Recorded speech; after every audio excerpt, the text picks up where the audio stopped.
pagi Ibu-Ibu. Baik. Gimana kabarnya hari ini? Baik. Sebelumnya, perkenalkan saya Perawat Dian Ayu Bu. Pada pagi hari ini saya akan memberikan pendidikan kesehatan mengenai penata laksanaan diabetes mellitus 4 pilar. Sebelumnya, apakah Ibu-Ibu sudah tahu mengenai diabetes mellitus 4 pilar itu seperti apa? Belum. Kalau begitu, sebelum saya mulai, boleh saya perkenalan dulu dengan Ibu-Ibu semuanya? Boleh. Ini dengan Ibu siapa? Kita ya. Ibu Angel. Ibu Adel. Baik, apakah Ibu semua sudah siap untuk mendengarkan pendidikan kesehatan pada pagi hari ini? Sudah. Baik, jadi pendidikan kesehatan pada pagi hari ini mengenai diabetes mellitus 4 pilar itu yang bertujuan supaya Ibu nanti tahu apa aja sih penata laksanaan pada diabetes, bagaimana cara pencegahannya, pola makannya seperti apa, begitu. Nanti akan saya jelaskan Ibu 30 menit ke depan ya Bu ya. Nanti di akhir sesi Ibu bisa bertanya kepada saya apa yang mungkin kurang jelas atau ingin ditanyakan. Dan juga nanti di akhir saya akan memberikan demonstrasi mengenai penyuntikan insulin itu seperti apa, begitu. Apakah Ibu bersedia dan sudah siap? Ya. Oke, kita mulai saja ya Bu ya. Menurut Ibu-Ibu apa itu diabetes mellitus? Penyakit gula. Apa Ibu Adel? Penyakit gula. Penyakit gula, betul ya Bu ya. Dimana kadar gula dalam darahnya itu tinggi karena insulin yang ada di tubuh kita itu bekerja dengan tidak optimal seperti itu. Yang pertama ada pilar edukasi Ibu. Di sini kita ada pengertian diabetes, di mana diabetes merupakan kondisi di mana tingginya kadar gula dalam darah seperti itu. Lalu ini ada beberapa gambar tanda gejalanya Bu. Boleh disebutkan yang ini apa Ibu? Sering kencing. Iya, apakah Ibu sering kencing? Ya. Ya. Lalu rasa haus yang berlebihan ya Bu ya, rasa laparnya juga, dan juga kadang padangannya kabur. Gimana Ibu padangannya juga kabur nggak? Enggak ya, masih aman. Oke, mudah lelah. Lalu kadar kadar gula dalam darahnya itu tinggi dan juga kalau terkena luka itu lambat untuk sembuhnya. Apakah Ibu semua ada lukanya? Ada ya, gimana? Sembuhnya juga susah atau cepat? Susah. Oke, selanjutnya ada jenis-jenis diabetes Bu. Jadi diabetes itu nggak hanya satu, tapi ada beberapa tipe. Ada 3 tipe. Yang pertama ada tipe 1, di mana di sini tubuh kita itu tidak bisa menghasilkan insulin karena pankreasnya sebagai penghasil insulin itu rusak sehingga tidak bisa menghasilkan insulin karena fungsi insulin itu kan menekan gula darah ya Bu ya. Jadi kalau insulinnya nggak ada, otomatis kadar gula darah dalam darah kita semakin tinggi seperti itu. Lalu yang kedua, ini tubuh kita bisa menghasilkan insulin tetapi tidak bekerja secara optimal seperti itu. Lalu yang ketiga ada gestasional diabetes, di mana bersifat sementara dan akan menyerang pada ibu hamil gitu biasanya. Kalau ibu sendiri nih, Ibu Adel tipe berapa Ibu Adel? Saya tipe 2. Tipe 2. Kalau Ibu Angel? Tipe 2. Ibu Kintan? Tipe 1. Tipe 1. Kalau menurut ibu-ibu yang paling parah tipe berapa? Dari yang sudah saya jelaskan tadi. Tipe 1. Tipe 1. Kenapa Ibu tipe 1? Karena pankreasnya sudah rusak. Pankreasnya rusak ya. Kalau pankreasnya rusak tidak bisa menghasilkan insulin. Nah, maka dari itu kenapa yang terkena diabetes tipe 1 itu disuntik insulin ya Bu ya. Kalau yang tipe 2 belum tentu disuntik insulin. Lanjut Bu, nih ada penyebab dari diabetes mellitus. Kenapa kok kita bisa terkena diabetes mellitus? Yang pertama, itu bisa karena keturunan. Mungkin dari orang tua bapak ibu-ibu semua di sini ada yang mengalami diabetes, dengan diabetes, jadi bisa menularkan untuk berisiko menular ke anaknya seperti itu. Lalu usia lebih dari 40 tahun itu juga berisiko ya Bu ya, karena semakin bertambahnya usia, maka penurunan organ pun juga akan terjadi. Lalu obesitas, kalau kegemukan ini juga bisa menyebabkan diabetes. Dan juga yang paling penting Bu, gaya hidup yang kurang sehat. Bagaimana ya Ibu semuanya? Apakah suka makan makanan yang mengandung tinggi gula, yang manis-manis gitu? Ya. Suka. Biasanya apa Bu? Sirup. Ada lagi? Permen. Suka permen ya Bu ya. Lalu yang terakhir ada kurang beraktivitas dan kurang olahraga. Ibu-ibu di sini selalu aktivitas olahraga enggak tiap harinya? Jarang. Oh iya. Oke, selanjutnya ada akibat Bu. Kalau diabetes itu bisa berakibat salah satunya bisa menyebabkan kerusakan jantung, bisa menyebabkan kerusakan syaraf, katarak juga bisa ya Bu ya. Lalu ada kerusakan ginjal, kerusakan pembuluh darah pada kaki, bahkan bisa menyebabkan kematian jaringan. Dan ini biasanya banyak kita terjadi kematian karena faktor diabetesnya yang semakin parah. Nah, untuk itu kita masuk ke pola makan dulu. Di pilar kedua ini kita akan membahas makanan apa aja sih yang boleh dan tidak boleh. Ibu biasanya kalau masak direbus, dikukus, atau digoreng kebanyakan? Digoreng pasti ya. Kalau goreng itu kan mengandung banyak lemak ya Bu ya, jadi tidak boleh karena pada penderita diabetes itu dianjurkan untuk makan makanan rendah lemak, rendah gula, dan juga rendah karbohidrat. Nih, ada beberapa bahan-bahan Bu di sini kita ulas satu-satu ya. Ini apa Bu?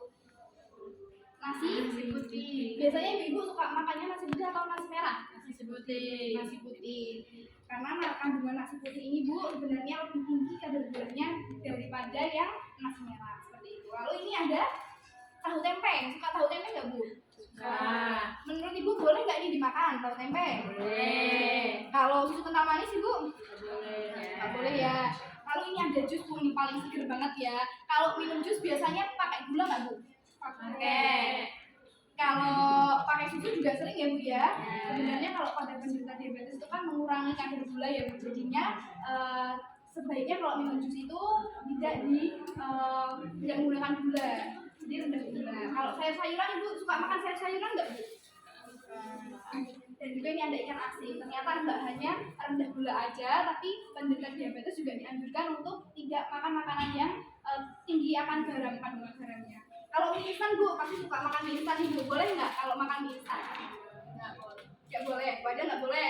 Bu Angel?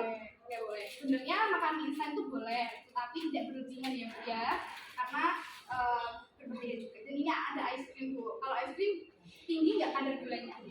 Tinggi. Boleh nggak kalau dimakan penderita diabetes makan es krim? Enggak. Tuh. Nah, ini ada beberapa gambar ya Bu ya untuk makanan yang harus dihindari. Ini ada makanan yang terbuat dari tepung seperti roti, juga sayur yang banyak bumbu atau berminyak ya Bu. Lalu ada buah-buahan kalengan, sayur kalengan, lalu ada soda dan juga berbagai macam gorengan. Pasti pada suka gorengan ya Bu ya? Iya. Oke, lalu ada program 3J. Jadi pada pasien diabetes ini Bu, ada program yang namanya 3J, harus tepat jadwal, tepat jumlah, dan juga jenis bahan makanannya apa saja. Nah, untuk jadwal sendiri, sebaiknya untuk penderita diabetes makan atau sarapan itu jamnya rutin ya Bu ya. Kalau misal sarapannya jam 7, jadi besok juga jam 7 lagi, seperti itu. Kalau untuk jumlahnya, mengkonsumsi jumlah makanan itu setiap waktu dan boleh dengan porsi yang harus dihitung dulu Bu, nggak boleh kalorinya itu melebihi yang seharusnya seperti itu. Untuk jumlah makanan pun pada penderita diabetes tidak boleh makan makanan yang tinggi lemak, tinggi karbohidrat dan juga tinggi gula ya Bu. Nah tadi untuk jenis-jenis makanannya sudah kita bahas ya Bu ya. Jelas tadi? Jelas. Oke, selanjutnya olahraga. Ini ada beberapa olahraga yang boleh untuk dilakukan pada penderita diabetes, dan olahraganya itu bisa dilakukan setiap hari, 1 hari sekali, dan mungkin 30 menit ya Bu ya, sekitar kurang lebih 30 menit. Ada olahraga apa Bu? Jogging. Lalu jalan kaki, ada jogging juga, berenang juga boleh. Lalu biasanya untuk penderita diabetesnya ada senam kaki Bu.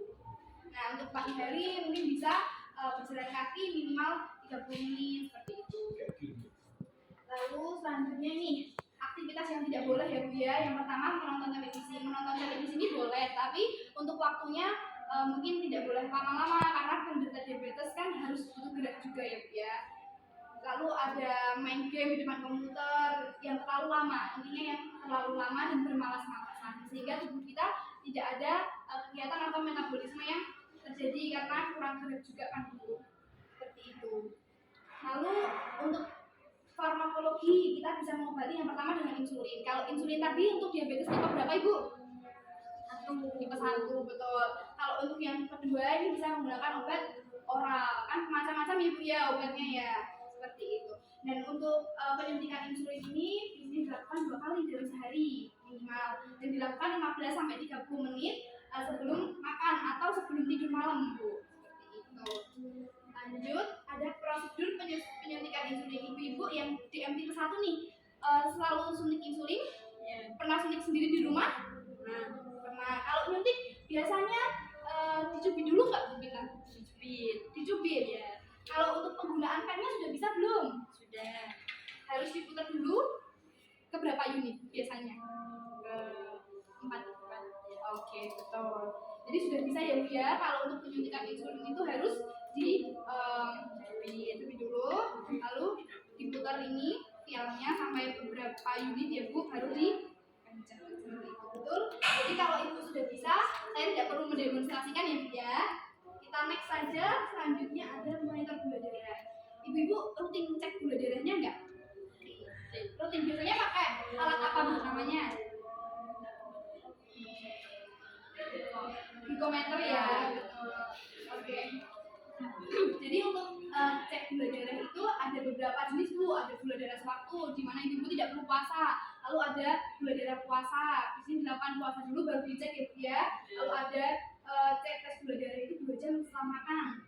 Lalu ada yang juga tes hemoglobin. Biasanya ini jarang ya Bu ya. Yang sering itu ada tes gula darah sewaktu atau tanpa puasa. Nah ini ada rentang-rentang normalnya Bu. Kalau ibu melakukan cek gula darah yang darah sewaktu atau nggak perlu puasa itu normalnya kurang dari 200. Kalau lebih dari 200 sudah termasuk diabetes. Ibu-ibu biasanya rentang berapa Bu? 200. Kalau Bu Angel? Sama ya. Ya lebih dari 200 ya Bu ya, atau enggak 200. Nah, untuk pemeriksaannya sendiri biasanya pemeriksaannya dilakukan di mana Bu? Di rumah atau apotek nih? Apotek. Atau dari keluarganya? Biasanya membantu kan? Bisa? Bisa. Oke, perlu saya jelaskan ke Ibu?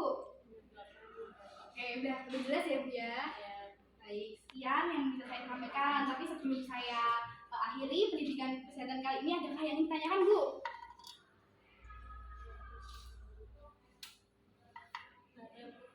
Iya, gimana Bu Adel? Kalau untuk makanannya seperti ubi-ubian itu boleh nggak Sus? Kalau untuk ubi-ubian boleh Bu, yang terpenting rendah gula, rendah karbohidrat ya Bu ya, jangan terlalu makan yang manis-manis atau yang sudah saya sebutkan tadi seperti itu. Untuk keluarga sendiri adakah yang ingin ditanyakan Ibu? Ada. Kalau penyebabnya tadi karena apa? Oh, itu karena mengonsumsi banyak terlalu berlebihan gula. Ya betul ya Bu ya. Itu. Jadi untuk pendidikan kesehatan pagi hari ini sudah selesai Bu. Dan ini sebelum saya akhiri, saya akan memberikan leaflet ya Bu ya untuk dibaca di rumah nanti. Kalau lupa makan apa aja ya tadi ya yang nggak boleh seperti itu. Ya. Baik, untuk pendidikan kesehatannya saya cukupkan sekian ya Bu ya. Untuk jadwal besok kita akan adakan bersama-sama senam kaki. Dan jamnya juga sama pukul 10 pagi ya Bu ya. Baik, kalau begitu saya akhiri. Terima kasih untuk waktunya.